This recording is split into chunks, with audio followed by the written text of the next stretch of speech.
Taita Taveta ambapo ni afueni kwa wanafunzi wa kaunti hii. Hii ni kutokana na mpango wa lishe kwa wanafunzi shuleni unaofanikishwa na mbunge wa eneo hilo Peter Shake. Wazazi na walimu wanaelezea umuhimu wa mpango huo kwamba unawanufaisha wanafunzi kwa kupata masomo yao kwa hali njema bila kupoteza muda kurudi nyumbani kwa chakula cha mchana. Julius Mariki na ukamilifu wa taarifa hii.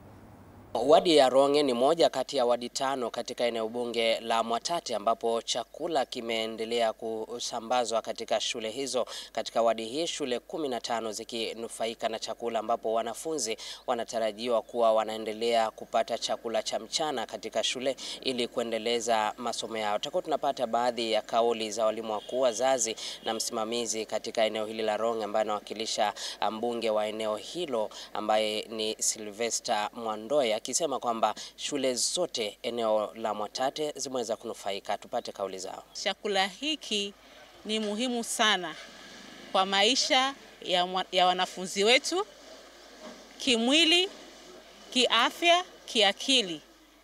Kinakuza mwanafunzi katika hali zote. Mwanafunzi anapopata lishe bora anaweza kumakinika pale darasani. Jamii nyingi ama familia nyingi hazina chakula cha kutosha katika maghala. So unapata wanafunzi wanataabika mara kwa mara. Tunapowatuma kwenda nyumbani kwa chakula cha mchana, unapata ya kwamba si wote wanaofanikiwa pale nyumbani. Na wanaporudi madarasani, sisi kama walimu tunachukua nafasi yetu ya kufanya kazi yetu kama kawaida, tukidhania kwamba wanafunzi kwa upande wa shibe wako sawa. Kumbe si sawa. Sasa jambo hili limekuwa la msaada kwetu kwa sababu sasa linaangalia wanafunzi wote kwa jumla. Chakula hiki kimetusaidia sana sisi tukiwa wazazi kwa sababu hali ya mapato imekuwa chini, na kimetusaidia kwa sababu tunatakana school fees, tunatakana mambo mengi shuleni ambayo yanahitaji fedha, na tukiangalia mfukoni hakuna chochote. Kwa hivyo wakati tunapoletewa chakula kama hiki kwetu kimekuwa msaada, kwa sababu pesa ile ambayo ningeenda kununua chakula basi ninaileta shuleni, inafanya mambo mengine, inasaidia mtoto pale.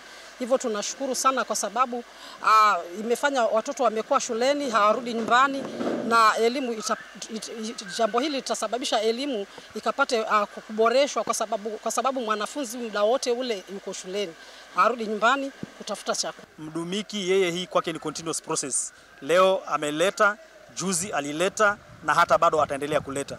So hii kulingana na yeye ni kwamba anaendelea kulobby kwa friends, kwa organizations na kwa institutions tofauti tofauti, akiendelea kuletea wanafunzi ili wanafunzi waweze kuimprove academic standards zao. Baadhi tu ya kauli ambazo wamezungumza wakati wa kupokea chakula katika mojawapo ya shule eneo hili la Ronge, ambapo kulingana na ofisi ya mbunge ni kwamba wanaendelea kutafuta wafadhili, ikiwa mojawapo ni serikali kuu na vile vile mashirika mengine ili kusaidia katika mpango huu. Nikiripotia TV47, mimi ni Julius Mariki mwa Kivo. Nalo baraza la wazee